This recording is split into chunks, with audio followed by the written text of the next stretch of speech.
بسم اللہ الرحمن الرحیم۔ السلام علیکم۔ سخت گرمیوں کی دوپہر تھی، ہر طرف سناٹا تھا۔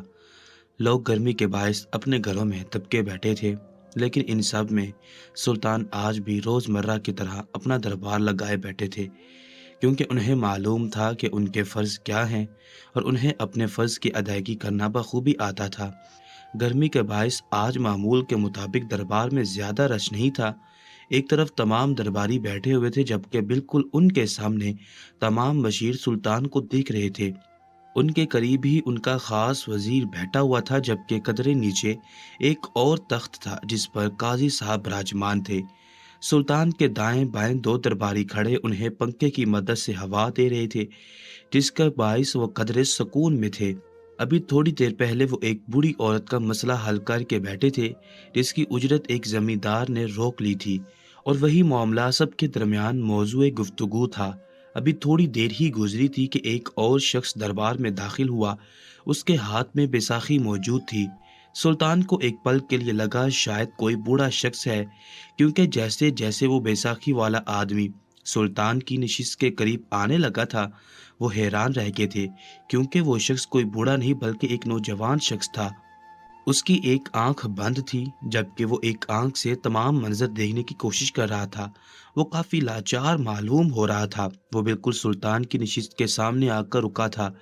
سلطان اس کو باغور دیکھ رہے تھے۔ وہ سلطان کی جانب دیکھتے ہوئے بولا، سلطان معظم، میرا پیار بھرا سلام، مجھے آپ سے بہت ضروری بات کرنی ہے۔ سلطان نے اس کے سلام کا جواب دیا اور سر کو ہلکی جنبش دیتے ہوئے بولے، ہم آپ لوگوں کی بات سننے کے لیے ہی یہاں بیٹھے ہوئے ہیں، بے فکر ہو کر آپ اپنا مسئلہ ہمیں بتا سکتے ہیں۔ جبکہ وہ شخص سلطان کو دیکھتے ہوئے بولا، سلطان معظم، میں بہت لاچار شخص ہوں، میری پوری زندگی میری بیوی نے برباد کر دی ہے، مجھے تعمر کے لیے ایک آنکھ سے اندھا کر دیا ہے۔ میں نے بہت سوچا کہ میں اسے معاف کر دوں، لیکن جتنی اذیت مجھے اب ہو رہی ہے، میں چاہ کر بھی اس عورت کو معاف نہیں کر سکتا۔ وہ ایک بدکار خاتون ہے، اس نے میرے آنے والے بچوں کو بھی ختم کر دیا، میں اسے معاف نہیں کروں گا۔ آپ اس کو کڑی سے کڑی سزا دیں گے، میں اس کو زندہ نہیں چھوڑوں گا۔ اس آدمی کے لہجے میں جو تڑپ تھی وہ وہاں موجود سبھی لوگ محسوس کر سکتے تھے۔ وہ بھلا تڑپ کیسے نہ ہوتی؟ ایک جیتے جاگتے انسان کی آنکھ ضائع ہو گئی تھی، وہ اپنی آنکھ سے محروم ہو گیا تھا، بھلا وہ کیوں نہ تڑپتا؟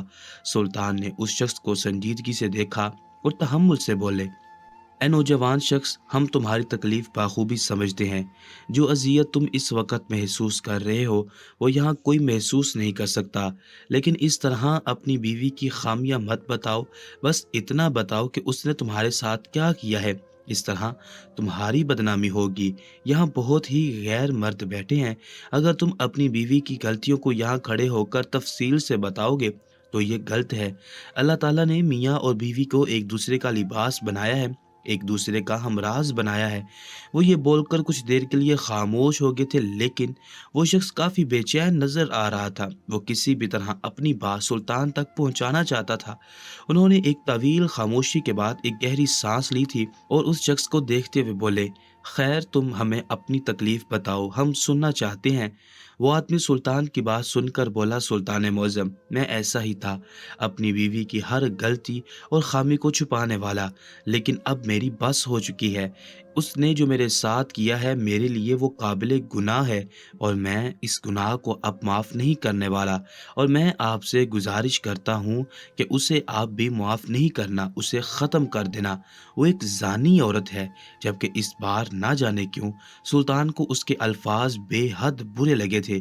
حالانکہ وہ اس کی بیوی کے بارے میں کچھ نہیں جانتے تھے، لیکن ان کا بس نہیں چل رہا تھا کہ وہ اس اندھے شخص کو اپنے دربار سے باہر نکال دے، لیکن اگر وہ ایسا کرتے تو یہ قانون کے خلاف ہوتا۔ انہیں ہر حال میں تمام باتیں سننی تھی۔ وہ آدمی سلطان کی جانب دیکھتے ہوئے کہنے لگا، سلطان معظم، میری شادی میرے ماں باپ نے اپنی پسند سے کروائی تھی، میں اس حق میں نہیں تھا، لیکن ماں باپ کی خوشی کے آگے سر جھکا دیا تھا۔ حالانکہ میں کسی اور کو پسند کرتا تھا، لیکن میں نے اپنے ماں باپ کی خاطر اسے دھوکہ دے دیا۔ خیر اب تو وہ بھی اپنے گھر کی ہو چکی ہے، اس لیے اب میرے دل میں کوئی ملامت نہیں ہے۔ میں پوری دلجمی کے ساتھ اپنا رشتہ نبھا رہا تھا۔ میرے ماں باپ مجھ سے بہت خوش تھے۔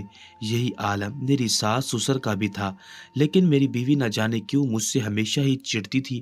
کہتی تھی کہ تم ایک نکمے شخص ہو، تمہاری مجھے سمجھ نہیں آتی۔ میں پھر بھی خاموش ہو جاتا اور کچھ نہیں کہتا، مگر اس کی بدتمیزیاں عروج پر جاتی جا رہی تھی۔ میری اب بس ہو رہی تھی۔ ایک روز ہم دونوں میاں بیوی کے درمیان اتنی زیادہ بحث ہوئی کہ میں نے غصے میں آ کر اس پر ہاتھ اٹھا دیا، جس کے باعث وہ بہت چلائی۔ پورا محلہ ہمارے گھر میں اکٹھا کر لیا۔ ہماری بہت بدنامی ہوئی۔ تھک ہار کر میری ماں نے مجھے حکم دیا کہ اس لڑکی کو اس کی ماں کے گھر چھوڑ آؤ، پہلے یہ تمیز سیکھ لے اور اس کے بعد اسے واپس گھر لے آنا۔ اور یہی سلطان معظم مجھ سے سب سے بڑی غلطی ہوئی، کیونکہ وہ اپنی ماں کے گھر جانے کے بعد آوارہ ہو گئی، غیر مردوں کے ساتھ یارانے جوڑنے لگی۔ مجھے جب یہ سب معلوم ہوا تو میں ایک بار پھر ان کے گھر پہنچ گیا۔ میری غیرت کو یہ سب گوارا نہیں تھا۔ میں اتنی حدیں اسے تجاوز کرنے نہیں دے سکتا تھا۔ آخر کو وہ میرے نکاح میں تھی، میری عزت تھی۔ میں فوراً اسے گھسیٹ کر واپس اپنے گھر لے آیا تھا۔ حالانکہ میری ماں مجھ سے بہت خفا ہوئی، اس نے مجھ سے بات کرنا چھوڑ دی، لیکن اس کے باوجود میں نے اپنی بیوی کو گھر میں رکھا۔ میں اسے ذلیل و خوار کرنے کی اجازت نہیں دے سکتا تھا، مگر اس نے یہاں بھی حد کر دی۔ وہ اب اپنے سسرال سے اپنے عاشق سے ملنے جانے لگی اور اس کے ساتھ غلط کاری کرنے لگی۔ میرے لیے یہ سب ناقابل برداشت تھا۔ میں اپنے گھر آیا اور اسے خوب مارا، اتنا کہ اس کی چیخیں نکل آئیں، لیکن میں نہیں رکا۔ اس کو مار پیٹ لینے کے بعد میں غصے سے گھر سے باہر چلا گیا تھا اور مجھے معلوم نہیں تھا کہ وہ عورت پیچھے سے ہمارے ساتھ کیا کرنے والی ہے۔ میرے جاتے ہی اس نے میرے دونوں بوڑھے ماں باپ کو آگ سے جلا دیا۔ محلے والوں نے بچانے کی بہت کوشش کی، لیکن آگ بہت بھڑک چکی تھی۔ میں جب گھر پہنچا تو ہمارا گھر جل کر راکھ ہو گیا اور میری بیوی میرے گھر سے فرار ہو گئی۔ مجھے نہیں معلوم وہ اب کہاں ہے۔ میرا پورا آشیانہ اجڑ گیا، میرے پاس کچھ نہیں بچا۔ میں نے اپنی بیوی کو بہت ڈھونڈا، لیکن وہ مجھے کہیں نہیں ملی۔ میں اب راتوں کو باہر ہی بیٹھا رہتا ہوں۔ گھر کی مرمت شروع کروا دی ہے، کچھ عرصے سے گھر واپس اپنی اصل حالت میں آ جائے گا، لیکن گھر میں رہنے والے مکین اب اس میں نہیں ہوں گے۔ نہ جانے میں کس طرح اپنی آگے کی زندگی گزاروں گا۔ میرے ماں باپ کے انتقال کے ایک ہفتے بعد میرے محلے کی دائی ایک روز میرے برابر میں آ کر بیٹھ گئی۔ میں سمجھا شاید مجھ سے افسوس کرے گی، لیکن وہ مجھے دیکھتے ہوئے بولی، تمہاری بیوی پرسوں میرے پاس آئی تھی اور مجھے ایک بھاری رقم دے کر اپنا حمل گروا کر گئی ہے۔ جبکہ میں نے جھٹکے سے اس عورت کی جانب دیکھا تھا۔ وہ مزید بولی، میں نے اسے بہت سمجھانے کی کوشش کی کہ دیکھو تم بہت غلط کر رہی ہو، ویسے ہی تم نے اپنے ساس سسر کا قتل کر دیا ہے، اپنے شوہر کو اتنا دکھ دیا، لیکن اگر تم یہ خوشخبری اپنے شوہر کو سناؤ گی تو ہو سکتا ہے وہ تمہارے گناہ معاف کر دے۔ لیکن وہ میری بات نہیں مانی اور اس نے مجھ سے اپنا حمل گروا دیا۔ وہ کہنے لگی، یہاں آنے کا مقصد صرف تمہیں آگاہ کرنا تھا کہ تمہاری بیوی ابھی تک سرکشی پر ہے۔ میں یہ سب باتیں سن کر سلطان معظم مکمل طور پر ٹوٹ چکا تھا۔ پہلے اس نے میرے ماں باپ کا قتل کیا، پھر میرے بچے کو مار دیا، اور اب بھی وہ اپنے عاشق کے گھر بنا رشتے کے رہ رہی تھی۔ میں تھک ہار کر اپنے سسرال گیا تھا تاکہ وہاں جا کر اس عورت کو طلاق دے سکوں اور اس مصیبت سے چھٹکارا پالوں، لیکن وہاں تو میرے ساتھ ہی ظلم ہو گیا۔ گھر میں داخل ہوتے ہی اس عورت نے مجھے ایک آنکھ سے اندھا کر دیا۔ میں تڑپتا رہ گیا، لیکن ان لوگوں نے مجھے طبیب کے پاس نہ پہنچایا اور میں وہیں اپنی ایک آنکھ سے محروم ہو گیا۔ میری چیخو پکار سن کے وہ محلے والے بھی مجھے طبیب کے پاس لے کر گئے تھے، لیکن جانے میں کافی دیر ہو گئی تھی، اس لیے سب کچھ برباد ہو گیا تھا۔ میں بہت تکلیف میں ہوں۔ میں یہاں کبھی نہیں سنانا چاہتا تھا۔ ساری اذیتیں، ساری مصیبتیں اکیلے جی رہا تھا، لیکن اب میری بس ہو چکی ہے۔ میں چاہتا ہوں کہ آپ اس عورت کو پکڑیں اور اسے سخت سے سخت سزا دیں۔ اسے بتائیں کہ قتل کرنا کتنا بڑا گناہ ہے، اور ایک جیتے جاگتے انسان کو اتنی بڑی محرومی دینا کس گناہ کے زمرے میں آتا ہے۔ جبکہ سلطان کو بھی اب اس शख्स के लिए बुरा लग रहा था। दरबार में मौजूद तमाम लोग ही उस नौजवान शख्स को तरहम बरहम निगाहों से देख रहे थे। सुल्तान ने उस शख्स को तसल्ली बख्श अल्फाज बोले, जिसको सुनकर वह थोड़ा महसूस हुआ और वहां से लौट गया। जबकि सुल्तान अब काफी गहरी सोच में नजर आ रहे थे। उन्हें उस आदमी के लिए बेहद बुरा लग रहा था। पहले वो उसे ही गलत समझ रहे थे, लेकिन अब उसकी दास्तान सुनकर उन्हें काफी तकलीफ हुई थी। उन्होंने फौरन ही अपने सिपाहियों को हुक्म दिया था कि उस औरत को ढूंढा जाए और उसको पकड़कर हमारे सामने पेश किया जाए। आखिर को ये औरत समझती क्या है कि एक आने वाली मासूम जान को कत्ल कर देगी, उसके बाद एक बूढ़े माँ बाप को मारेगी और फिर एक जीते जागते इंसान को अंधा कर देगी और हम उसे माफ कर देंगे। वो अभी हमें जानती नहीं है कि हम उसके साथ क्या कर सकते हैं।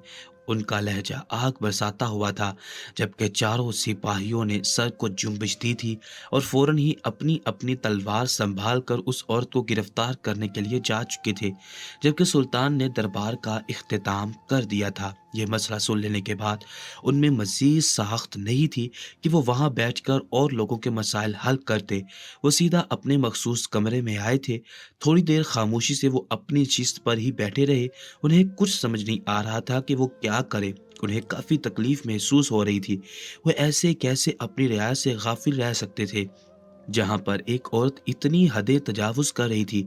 अभी उन्हें बैठे कुछ देर ही हुई थी कि उनके मखसूस कमरे के दरवाजे पर किसी ने हल्की दस्तक दी। उन्होंने एक नज़र दरवाजे को देखा और गंभीर आवाज़ में बोले, आ जाइए। अंदर आने वाला शख्स कोई और नहीं बल्कि उनका ख़ास वज़ीर था। वो सुल्तान के सामने अदब से खड़ा हो गया। सुल्तान उसके बोलने का इंतज़ार करने लगे। जब वो कुछ ना बोला तो खुद ही उन्होंने पहल की, सब खैरियत है, यहाँ आने का मकसद? वज़ीर ठहरे हुए लहजे में बोला, बस एक बात दिल में आ रही है, वो आपसे करना चाहता हूँ, अगर आप इजाज़त दें। सुल्तान ने सर को हल्की जुम्बश दी तो वज़ीर उनका तसीह चेहरा देखते हुए बोला, सुल्तान मुअज़्ज़म, हम काफ़ी उलझे हुए हैं। न जाने क्यों हमें उस अंधे शख्स में झोल नज़र आता है। हमें लगता है कि वो गलत है और उसकी बीवी सही, क्योंकि उसकी बातों से महसूस हो रहा था कि वो बेबस नहीं है, बस बेबस होने की कोशिश कर रहा था। वो कहता है कि उसकी बीवी ने उसकी आँख को ज़ाया किया है। लेकिन सुल्तान मुअज़्ज़म, ऐसा लग रहा है कि वो ज़ख्म ज़्यादा पुराना नहीं है, कुछ है। आप इस मसले पर गौर करें। जबकि सुल्तान पहले ही इन सब चीज़ों पर नज़र-ए-षानी कर चुके थे। उन्होंने सर को हल्की जुम्बश दी और वज़ीर की जानिब देखते हुए बोले, आप परेशान मत हों। जब तक तमाम असलियत हमारे सामने नहीं आ जाती, तब तक हम अपना फैसला नहीं सुनाएंगे और देखते हैं कि असल मुजरिम कौन है। वो दोनों अभी आपस में महज़ गुफ्तगू ही थे कि अचानक एक सिपाही दरवाजे पर दस्तक देकर अंदर दाखिल हुआ। सुल्तान और उनका खास वजीर बेसाख्ता उस सिपाही की जानिब मुतवज्जे हुए थे। सुल्तान के माथे पर बल पड़े थे। वो सिपाही को देखते हुए बोले, हमने आपको अंदर आने की इजाज़त नहीं दी थी, महज आपने दस्तक दी और बिना इजाज़त के अंदर आ गए हैं। ये गलत है, आइंदा इस चीज़ से परहेज़ करिएगा। अगर इनकी जगह कोई और बादशाह होता तो अब तक उस सिपाही का सर कलम हो जाता या फिर उसे इतनी कड़ी सज़ा मिलती कि वो कभी ये गुस्ताखी करने की कोशिश ना करता। लेकिन वो सुल्तान थे, एक दरिया दिल बादशाह।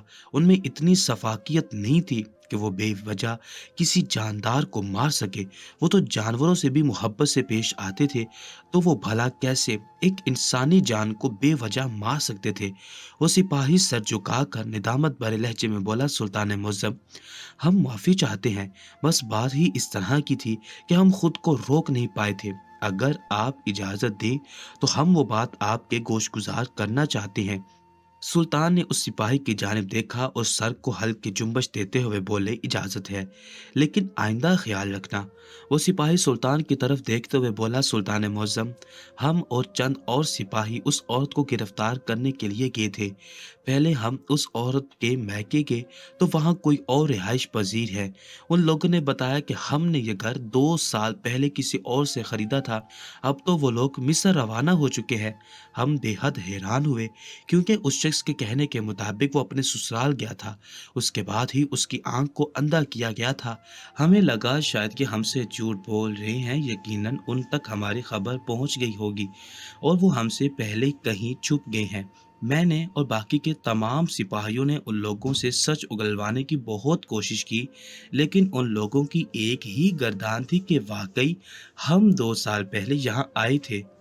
अब तो हमें काफ़ी अरसा बीत चुका है।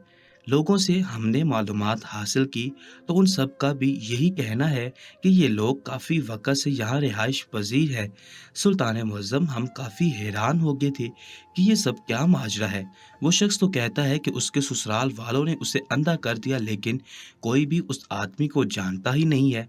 मैंने आस-पड़ोस के और लोगों से भी मज़ीद मालूमात हासिल करनी चाहिए, लेकिन किसी के पास भी उस शख्स की कोई मालूमात ही नहीं है। और सबका कहना है कि यहाँ पर ऐसा कोई भी शख्स नहीं आया और ना ही किसी औरत ने अपने शौहर की आंख को अंधा किया है। खैर, हम फिर उस आदमी के घर गए, लेकिन वहाँ का तो पूरा निज़ाम ही तब्दील हो चुका है। जिस जगह उस आदमी का घर था वहाँ पर रेहड़ी वाले मौजूद थे, और मैंने जब वजह पूछी तो कहने लगे कि ये जगह हमने खरीदी है और यहाँ हम अपनी रेहड़ी लगाते हैं। सुल्तान मुअज़्ज़म, मैं और मेरे सिपाही भौंचा कर रह गए थे कि ये सारा क्या माजरा है। सुल्तान और वज़ीर उस सिपाही को बागौर सुन रहे थे। वो मज़ीद कहने लगा, हम वापस आना चाहते थे और तमाम मामला आपके गोशगुजार करना चाहते थे, लेकिन मैं कुछ सोचकर उन रेहड़ी वालों के पास चला गया ताकि मालूम कर सकूं कि वो लोग यहाँ पर कितने अरसे से अपनी दुकान लगाकर बैठे हुए हैं। मैंने एक रेहड़ी वाले को मुखातिब किया और उससे पूछा तो वो कहने लगा कि हमें यहाँ काम करते हुए 2 साल का अरसा बीत गया है। ये ज़मीन जिसकी मलकियत है, हमने ये ज़मीन उससे ख़रीद ली है। अक्सर वो यहाँ आता रहता है, लेकिन हमारा उससे कोई सरोकार नहीं है। सुल्तान मुअज़्ज़म, सबके मुंह पर एक ही बात थी, इसलिए हम सब परेशान हो गए कि ये 2 साल का माजरा आखिर क्या है, वो औरत कहाँ है। इसलिए मैंने पड़ोस के लोगों से पूछा तो उन लोगों ने हमें उस आदमी की हकीकत बताई है कि वो शख्स अच्छा इंसान नहीं है। वो अपनी बीवी पर शक करता था, उसे बेवजह मारता पीटता था, पूरे मोहल्ले में घसीटता था। उसकी माँ भी ऐसी ही औरत थी, जबकि उसका बाप भी ऐसा ही था। वो तीनों माँ बाप और बेटा बहुत जालिम थे। न जाने उन लोगों को ये लड़की कहाँ से मिल गई जो उन लोगों के शिकंजे में फंस गई थी। और एक रोज उस आदमी ने अपनी बीवी को शक की बुनियाद पर घर में जलाकर मार दिया और अल्लाह ताला की तरफ से उसको भी दुख से दो चार किया गया। यानी उसके माँ बाप भी उसी वक्त घर में ही थे जब उसने अपनी बीवी को आग लगाकर मारा था। सुल्तान ये सब सुनकर हैरान रह गए थे। तो फिर वो शख्स जो बातें बोल रहा था वो आखिर क्या थी? आखिर वो अंधा कैसे हुआ? उसकी बीवी कौन थी? ये सब सोच सोच कर सुल्तान हलकान हो गए थे। आखिर वो शख्स मुजरिम था तो वो अपनी शिकायत लेकर दरबार में क्यों हाजिर हुआ? कुछ था, ये सब कुछ क्या चल रहा था? उन्हें कुछ समझ नहीं आ रहा था। कुछ बहुत बड़ा था जो अभी तक उनकी आंखों से मख्फी था। उन्होंने उस सिपाही को शाबाशी दी और वो आधी अधूरी मालूमात लेकर वापस नहीं आया। उनके काम करने वाले तमाम फौजी ही बहुत ज़हीन और समझदार थे। सब अपने अपने काम को बखूबी अंजाम देना जानते थे। उस सिपाही के जाते ही वजीर सुल्तान से मुखातिब हुआ और कहने लगा, सुल्तान मौज़म, मैंने कहा था कि ये शख्स अजीब है, इसमें कुछ तो है जो मुझे ठिठकने पर मजबूर कर रहा है। वो शख्स बहुत अजीब और बहकी हुई बातें कर रहा था और उसका बात करते वक्त अपने हाथ को बार बार हिलाना हमें शक में मुब्तला कर रहा था, क्योंकि आप भी जानते हैं झूठ बोलने वाला शख्स अपने जिस्म को बहुत हरकत देता है। सुल्तान ने ये बात सुनकर सर को हल्की जुम्बश दी थी और वजीर की जानिब देखते हुए धीमे लहजे में बोले थे, वजीर मोहतरम, जो भी सच्चाई होगी एक ना एक दिन तो सामने ज़रूर आएगी। कुछ भी हो जाए, हकीकत हमसे छुप नहीं सकती। खैर, आप अपने काम पर ध्यान दें जब तक हम इस मसले की छानबीन करते हैं। जहाँ भी हमें आपकी ज़रूरत पड़ेगी हम आपको याद कर लेंगे। जबकि वज़ीर ने झुककर सुल्तान को सलाम किया था और कमरे से निकलता चला गया था, जबकि सुल्तान जो अभी अपने ज़रूरी दस्तावेज़ात पर काम करना चाहते थे, अब एक गहरी सोच में मुब्तला हो गए थे। उनकी समझ से सब कुछ बालातर था। उस आदमी का अपने आप को मज़लूम ज़ाहिर करना और फिर ये बातें पता चलना कि वो औरत तो 2 साल पहले ही इस दुनिया फ़ानी से कूच कर चुकी है, ये सब कुछ उन्हें हैरत में मुब्तला कर रहा था। वो इतना तो जान गए थे कि वो शख्स झूठ बोल रहा है, लेकिन अगर ऐसा कुछ था تو उसे अंधा किसने किया था और वो अपनी मरी हुई बीवी पर इल्जाम क्यों लगा रहा था। यही चीज उन्हें मालूम करनी थी, लेकिन इससे पहले वो अपनी जौजा से मिलना चाहते थे। असर का वक़्त होने वाला था। अभी तक उन्होंने अपनी बीवी का चेहरा एक बार भी नहीं देखा था। सुल्तान ज्यादातर अपनी जौजा को अपनी आंखों के सामने ही रखते थे। उनका मानना था कि उनकी बीवी मुश्किल वक़्त में उनका सुकून है। वो उनका चेहरा देख लेते हैं तो उन्हें अंदर तक सुकून महसूस होता है।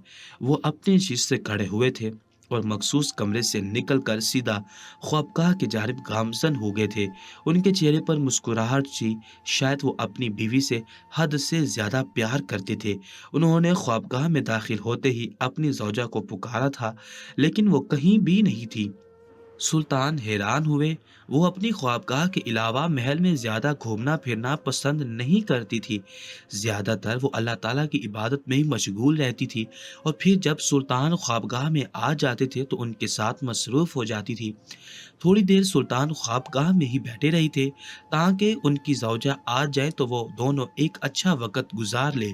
लेकिन काफ़ी वक़्त गुज़र जाने के बाद भी उनकी ज़ौजा ख्वाबगाह में नहीं आई थी। इसलिए सुल्तान बाहर आए और एक सिपाही को फ़ौरन हुक्म दिया था कि महल में जाकर ऐलान करवाओ, जहाँ भी मलका मौजूद है फ़ौरन ही ख्वाबगाह में आए, हम उन्हें याद फरमा रहे हैं।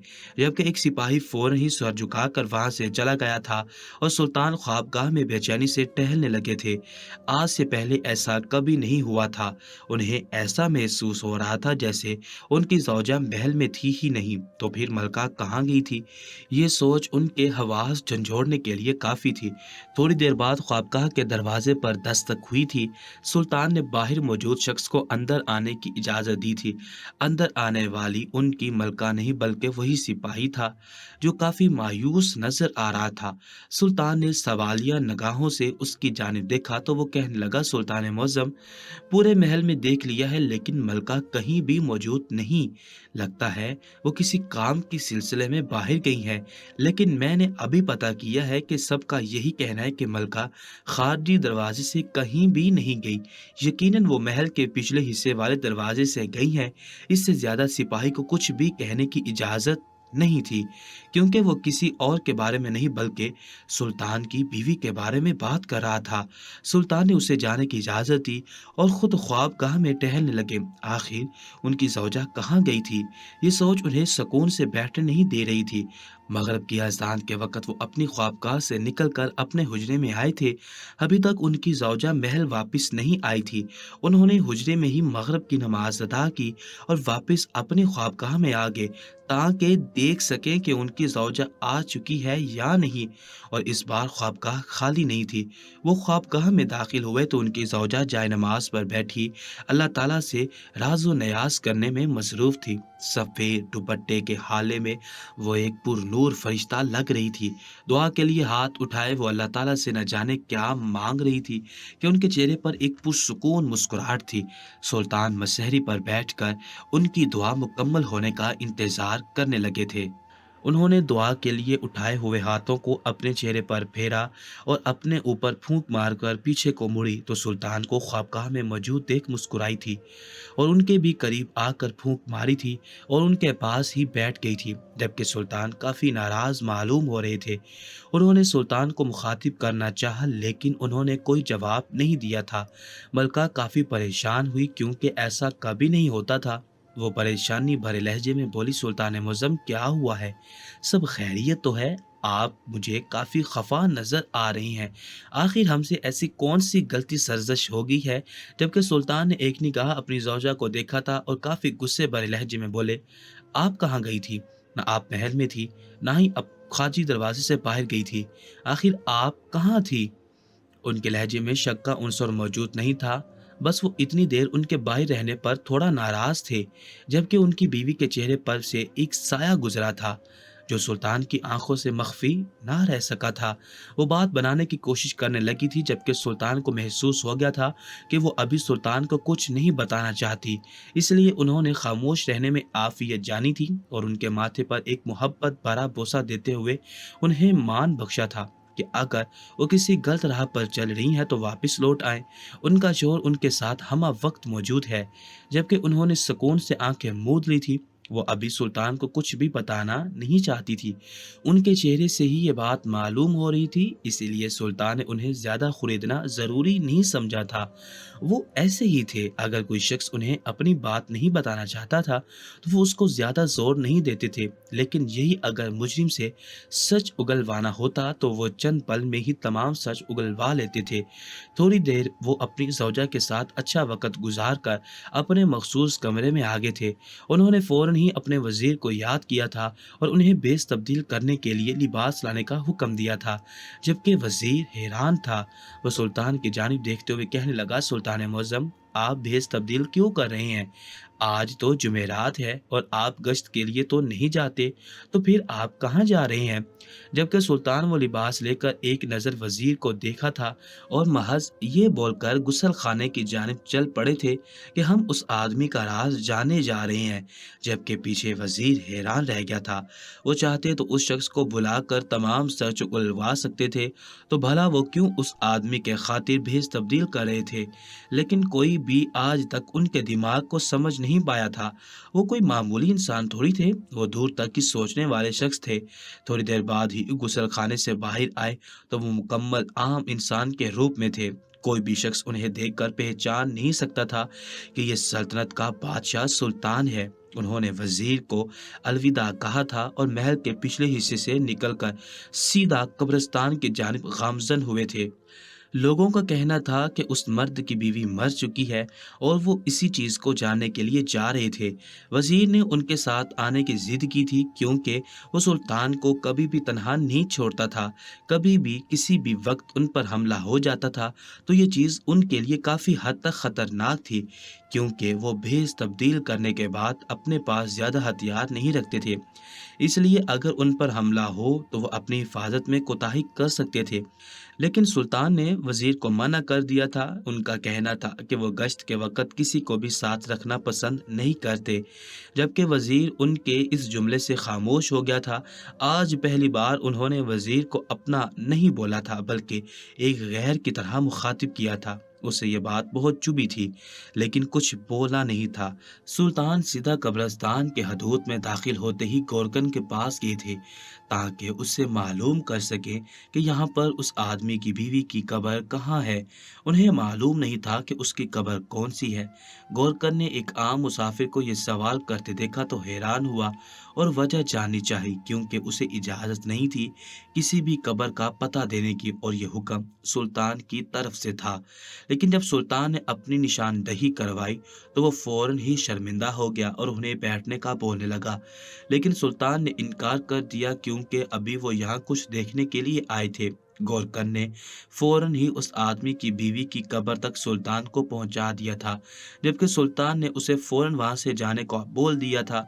वो कब्र का अच्छी तरह जायजा ले रहे थे, लेकिन उन्हें इस कब्र के करीब कुछ भी ऐसा मशकूक नजर नहीं आया था जो उन्हें शक में मुब्तला करता। वो अभी सर झटक कर वापस कब्रिस्तान से निकलते इससे पहले ही उनकी निगाह दाएं जानिब एक सुराख पर पड़ी थी। सुल्तान हैरान, आज से पहले उन्होंने कभी भी कब्र के करीब कोई सुराख नहीं देखा था। सुल्तान बेसाख्ता उस सुराख के जानिब आए थे और जब उन्होंने अंदर झांक कर देखा तो उनके रोंगटे खड़े हो गए थे। वो बेसाख्ता पीछे की जानिब हुए। ये क्या माजरा था? वो हैरान रह गए। उनकी हालत काफ़ी गैर हो गई थी। उनके सोचने समझने की सलाहियत मफलूज हो गई थी। वो उल्टे पैर महल वापस आए थे और उन्होंने फौरन ही अपने सिपाहियों को हुक्म दिया था कि अभी के अभी उस अंधे शख्स को हमारे सामने पेश करो। जबकि उनके सिपाही और वजीर दोनों ही परेशान हो गए थे, क्योंकि सुल्तान तमाम मसाइल सुबह या दोपहर के वक़्त हल करते थे। रात के इस पहर यह हुक्म काफ़ी हैरत अंगेज था। उनके हुक्म की तामील फ़ौरन ही की गई थी और उस शख्स को सुल्तान की खिदमत में पेश कर दिया गया था। वो अंधा शख्स भी काफ़ी परेशान नजर आ रहा था। वो अभी कुछ कहता इससे पहले ही सुल्तान ने अपनी तलवार निकाली थी और उसकी गर्दन पर रख दी थी, जबकि वो पूरा हिल चुका था। ये अचानक से सुल्तान को क्या हो गया है? सुल्तान उसे घुटनों के बल बिठाते हुए गुस्से से धाड़े, सच सच बताओ, कौन हो तुम और یہ سب کیا ماجرا ہے؟ آخر تم نے اپنی بیوی کے ساتھ کیا کیا ہے اور اس قبر پر وہ کیسا سوراخ ہے؟ یہ بات سن کر وہ اندھا شخص پوری جان سے لرزا تھا اور سلطان کے آگے ہاتھ جوڑتے ہوئے بولا، سلطان معظم مجھے معاف کر دے، میں نے کچھ نہیں کیا، میں بے قصور ہوں، میری بیوی گناہ گار ہے، وہ بدکار ہے، زانی ہے، اس نے میرا بچہ مار دیا۔ وہ مزید ابھی کچھ کہتا اس سے پہلے ہی سلطان نے بھاری ہاتھ کے تھپڑ نے اسے خاموش کروا دیا تھا۔ اس کے بالوں کو نوچتے ہوئے وہ بولے، تم سچ بولتے ہو یا ہم ابھی کے ابھی تمہارا سر دھڑ سے جدا کر دیں؟ اور اس بار وہ خوف سے لرز اٹھا تھا۔ وہ کہنے لگا کہ میں تھک چکا تھا، میری بیوی چھپ چھپ کر اپنے عاشق سے ملتی تھی اور میں یہ سب برداشت نہیں کر سکتا تھا۔ اس آدمی کی آنکھوں میں خون اتر رہا تھا۔ سلطان اس کی یہ حرکت کو باغور دیکھ رہے تھے، اس کے ہاتھ پاؤں، اس کا پورا جسم کانپ رہا تھا۔ وہ روتے ہوئے کہنے لگا، میں نے اسی لیے اسے مار دیا، لیکن اس کے مر جانے کے بعد میں بالکل تنہا ہو گیا، میرا گھر جل گیا، میرے پاس کچھ نہیں بچا۔ مجھے وہ روز یاد آتی ہے، اسے دیکھنے کے لیے تڑپتا تھا۔ مجھے یاد تھا جب میں نے اسے قبر میں اتارا تھا تو اس کے چہرے پر سے کفن ہٹا دیا تھا، میں نے یہی سوچ کر اس کی قبر کے پاس سوراخ کر دیا تھا۔ میں اندر جھانک کر اس کا چہرہ دیکھ لیتا تھا، مجھے بہت سکون ملتا تھا۔ کہتے ہیں کہ مردے کی ہڈیاں گل جاتی ہیں، لیکن میری بیوی کو کچھ نہیں ہوا تھا۔ اس کا لہجہ گلوگیر ہو رہا تھا، لیکن ایک ہفتے پہلے ہی میرے ساتھ وہ ہوا جس کو میں لفظوں میں بیان نہیں کر سکتا۔ میں نے جب جھانک کر اپنی بیوی کا چہرہ دیکھنے کی کوشش کی تو اچانک ہی ایک آگ کا شعلہ بھڑک اٹھا تھا اور وہ آگ کا شعلہ میری آنکھ کو زخمی کر گیا۔ میں فوراً طبیب کے پاس گیا، لیکن میری آنکھ ضائع ہو چکی تھی۔ میں غصے سے پاگل ہو رہا تھا۔ میں آپ کے پاس آ گیا اور اپنی بیوی کی تمام شکایتیں آپ کے سامنے پیش کر دی۔ یہ حقیقت ہے، میں اسے مارتا تھا، پیٹتا تھا، پورے محلے میں گھسیٹتا تھا۔ اس کے ماں باپ میرے آگے منت کرتے تھے اور میں انہیں بھی ذلیل کر کے بھگا دیتا تھا۔ مجھے لگتا تھا کہ میری بیوی غلط عورت ہے، وہ زانی ہے، لیکن ایسا کچھ نہیں تھا۔ میرے مارنے کی وجہ سے ہی میرا بچہ ضائع ہو گیا تھا اور میں یہ صدمہ برداشت نہیں کر پایا تھا، اس لیے میں نے اپنی بیوی کو آگ لگا کر مار دیا۔ لیکن میں جانتا ہی نہیں تھا کہ گھر میں میری بیوی اور ماں باپ بھی موجود ہیں۔ شاید ان کا بھی وقت آ چکا تھا۔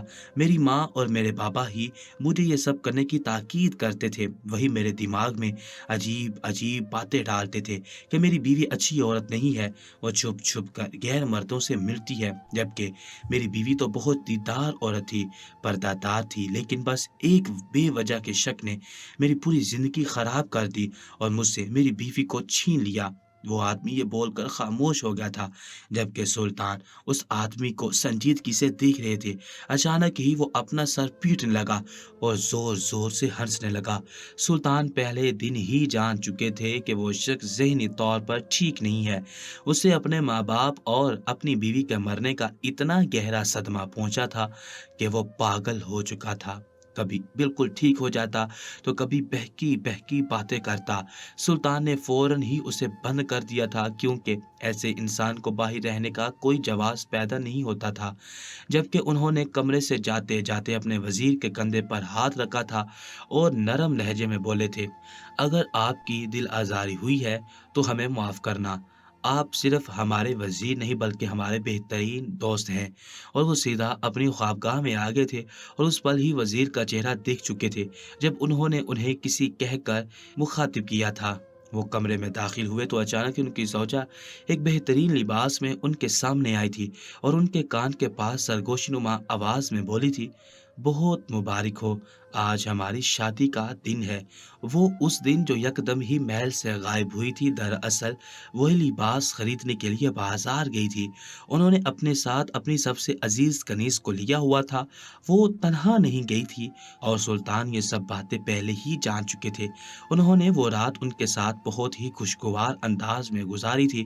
انہیں بے حد افسوس تھا ان مظلوم عورتوں کے لیے جن کے نصیب میں ایسے مرد آتے تھے جو ذہنی اور جسمانی طور پر انہیں تکلیف دیتے تھے، اور انہیں غصہ ان ماں باپ پر بھی تھا جن کو اپنے بیٹے کے ذہن کے بارے میں معلوم تھا کہ وہ کیسا ہے، لیکن پھر بھی وہ کسی مظلوم کی بیٹی بیاہ کر اپنے جانور بیٹے کے حوالے کر دیتے تھے۔